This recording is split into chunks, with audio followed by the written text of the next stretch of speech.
वैदिक काल में आज हम जानेंगे उत्तर वैदिक काल का सामाजिक जीवन। उत्तर वैदिक काल के सामाजिक जीवन में हमारा पहला पॉइंट होगा पारिवारिक जीवन क्या था। तो जैसे कि आपको पता है कि ऋग वैदिक काल में सामाजिक जीवन क्या था, संयुक्त परिवार था। समाज क्या थी, संयुक्त परिवार थी ऋग वैदिक काल में या पूर्व वैदिक काल में। तो है क्या कि मतलब यहाँ भी संयुक्त परिवार था, लेकिन यहाँ पर अब समाज का जो है परिवार में बंटवारा हो गया था। वहां पर लगभग 4 पीढ़ियां, मतलब नानी के, पापा के, ठीक है, माता के, सारे एक दूसरे से मिलकर रहते थे। एक गांव का मानचित्र निर्माण हो चुका था उस ऋग वैदिक काल में। लेकिन उत्तर वैदिक काल में क्या हुआ कि माता के और पिता के दोनों क्या हुए, अलग अलग बढ़ चुके थे। है यह संयुक्त परिवार की प्रथा थी, मतलब यहाँ पर संयुक्त परिवार था, लेकिन पितृपक्ष और मातृपक्ष में अलग अलग हो चुके थे। यहाँ पर मतलब अधिकतम जो है 2 से 3 ही मतलब पीढ़ियां मिल पाती थी एक साथ देखने को। और जेठ पुत्र का अधिक महत्व था। जेठ पुत्र का महत्व क्या था, अधिक था। तो ये आपके पारिवारिक जीवन की बात है। अब वर्ण व्यवस्था की बात करते हैं। पारिवारिक जीवन में आपको ये बताया कि परिवार ऋग वैदिक काल की तरह संयुक्त परिवार था, लेकिन परिवार बढ़ चुका था पितृपक्ष और मातृपक्ष में, ठीक है। और वहां पर लगभग 4 लोग, मतलब है क्या कि ऋग वैदिक काल में 4 लोग एक साथ रहते थे, ठीक है ना, मतलब माता के, पिता के, नानी होने सब कुछ एक साथ। लेकिन यहाँ पर देखिए बढ़ चुके हैं, अलग अलग रहते हैं, हाइस्ट 2 से 3 मिलता है। अब क्या वर्ण व्यवस्था में पूर्व वैदिक काल में वर्ण शब्द रंग के लिए किया जाता था। वर्ण व्यवस्था की बात करें तो पूर्व वैदिक काल में यानी कि ऋग वैदिक काल में वर्ण शब्द का जो प्रयोग है रंग के लिए किया जाता था। किस लिए किया जाता था, रंग के लिए किया जाता था। जिसमें आर्यों के लिए गौर वर्ण, आर्यों के लिए क्या जी, गौर वर्ण, और गैर आर्यों के लिए श्याम वर्ण का उपयोग किया जाता था, ठीक है। तो है क्या कि वर्ण शब्द का जो है ऋग वैदिक काल में रंग के लिए किया गया, जिसमें आर्यों के लिए आपका गौर वर्ण और गैर आर्यों के लिए श्याम वर्ण का प्रयोग किया गया। लेकिन उत्तर वैदिक काल में वर्ण अस्थायित्व प्राप्त किया, और किंतु अब वर्ण व्यवस्था जो है, वर्ण व्यवस्था जन्म पर आधारित था। ऋग वैदिक काल में जो आपका वर्ण व्यवस्था थी वो कर्म पर आधारित था, लेकिन जैसे उत्तर वैदिक काल आया वहां वह जो वर्ण व्यवस्था है ये जन्म पर आधारित होती है, और यहाँ से ही बदलाव जो है शुरू होती है। यहाँ से मानव की जो कहानी है वो समाप्त होने लगती है। अब है क्या कि इसमें जो है कि शूद्र वर्ण था, शूद्र वर्णों के लिए अत्यंत कठोर था। ये जो परिस्थिति थी वो शूद्र वर्ण जो था अत्यंत उनकी दयनीय स्थिति थी, वो कठोर, बहुत अत्यंत कठोर, मतलब इनको सामना करना पड़ा था। शूद्र वर्ण के लिए क्या था, ये अत्यंत ही क्या था, कठोर था, जो कर्म पर आधारित था। ब्राह्मण, क्षत्रिय और वैश्य को उपनयन का अधिकार था।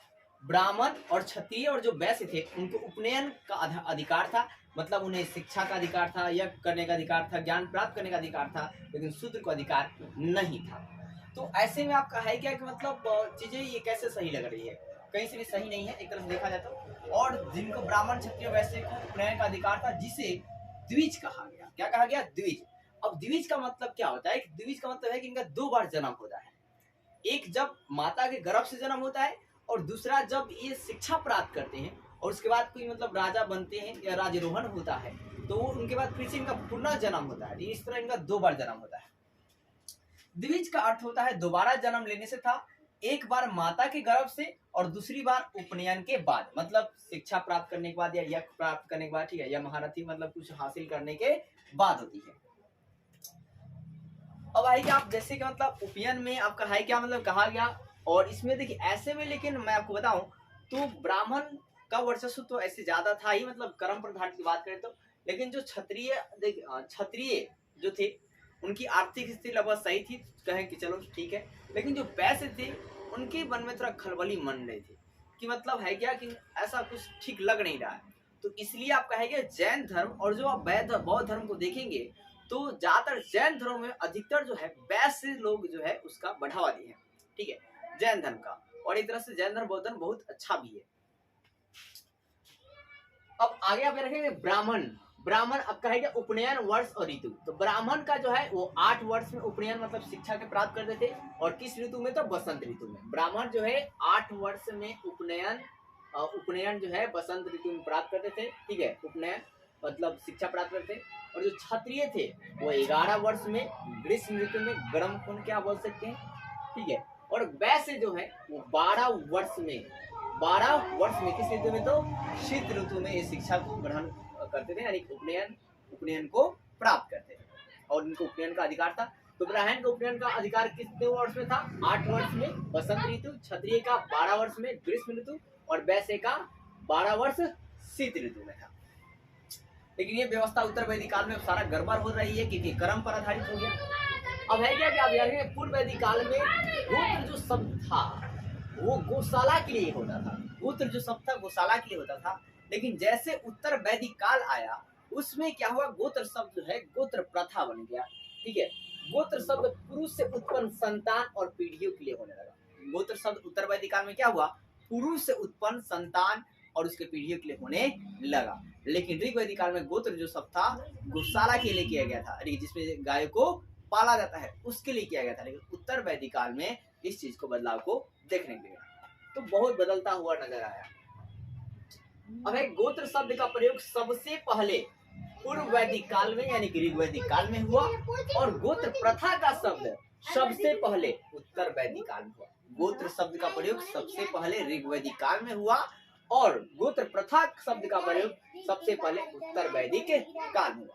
आगे चलकर यही गोत्र प्रथा गोत्रीय विवाह प्रथा में स्टार्ट हो जाता है। आगे चलकर क्या आता है, गोत्रीय विवाह प्रथा क्या आती है, स्टार्ट होती है। मतलब गोत्र में जो है शादी जो है मतलब किया जाना स्टार्ट हो जाता है। अब हमारा टॉपिक है महिलाओं की स्थिति। तो महिलाओं की स्थिति भाई सब क्या थी, बहुत ही दयनीय मान के चलते हैं, गिरावट आ गई। महिलाओं की स्थिति में क्या गिरावट आया। उदाहरण के तौर पर ऐतरेय ब्राह्मण ग्रंथ में, किस ब्राह्मण ग्रंथ में, ऐतरेय ब्राह्मण ग्रंथ में समस्त दुखों का कारण जो है महिलाओं को बताया। अब ये बात कहाँ से सही है कि समस्त दुखों का कारण महिलाएं ही है। ठीक है, तो ये समझिए कि मतलब एक मतलब क्या बोलते हैं मंद बुद्धि का, और यही चीज जो है मतलब है क्या कि मतलब लोगों में मतलब उतना जानते भी नहीं है और उस ये चीज आपके उनके मन में बैठ जाती है और उस तरह मतलब वो सोचते हैं। जबकि पुरुष को समस्त दुखों का निवारक कहा गया है। तो है क्या कि ऐतरेय ब्राह्मण में ग्रंथ में समस्त दुखों का कारण स्त्री को बताया गया है और समस्त दुखों का निवारक जो है वो पुरुष को बताया गया है, जो कि कदापि सही नहीं है। फिर क्या मैत्रेयानी संहिता में स्त्री को शराब, जुआ, विष के समान बुराई के रूप में परिभाषित की गई है। अब देखिए है क्या कि मैत्रेयानी संहिता में है क्या कि स्त्री को शराब, जुआ और ठीक है ना, शराब, जुआ, विष के भांति जो है बुराई के रूप में परिभाषित किया गया। ये भी एक तरह से गलत किया। उत्तर वैदिक काल में पूरा बदलाव देखने को मिलता है। ऋग वैदिक काल में इधर स्त्री का महत्व मतलब समान था, ठीक है, वहां भी सत्ता पितृसत्तात्मक थी, यहाँ भी सत्ता पितृसत्तात्मक है, लेकिन वहां में स्त्रियों को समान अधिकार दिए गए थे। वो स्त्रियां मतलब आपका है क्या उसमें सभा और समिति जो थी वो मतलब है क्या वो नियंत्रण करती थी, लेकिन यहाँ पर ऐसा कुछ नहीं था।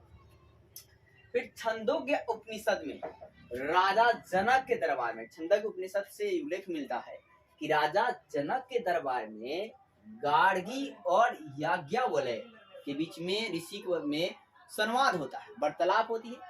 तो गार्गी क्या करती है, याज्ञवल्क्य को हरा देती है।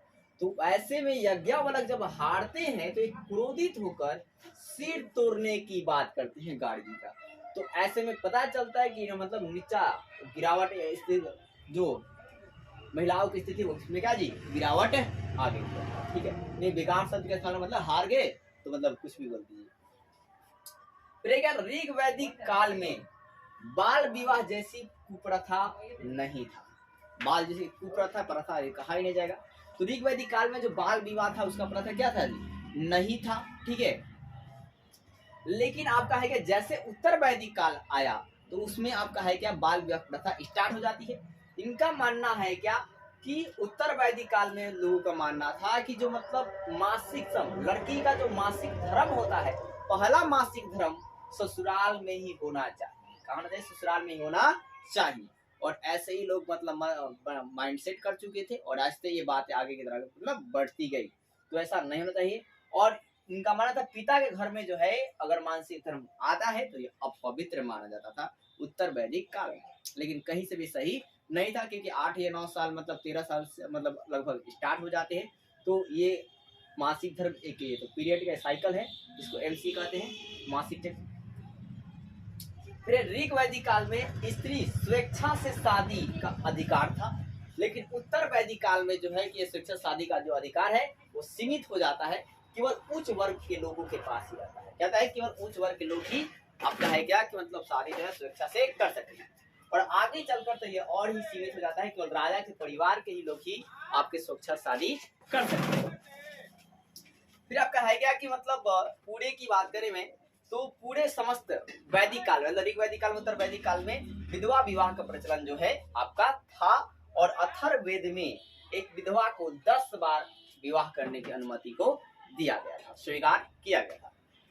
तो आपको वीडियो कैसे लगी कमेंट कर जरूर बताइए। अगर आपको ये वीडियो अच्छा लगता है तो वीडियो को लाइक कीजिए, सब्सक्राइब कीजिए और ज़्यादा शेयर कीजिए। और बातों को आप में ऋग वैदिक काल और उत्तर वैदिक क्या डिफरेंट बातें थी समाज में, ये आप समझने का प्रयास कीजिए।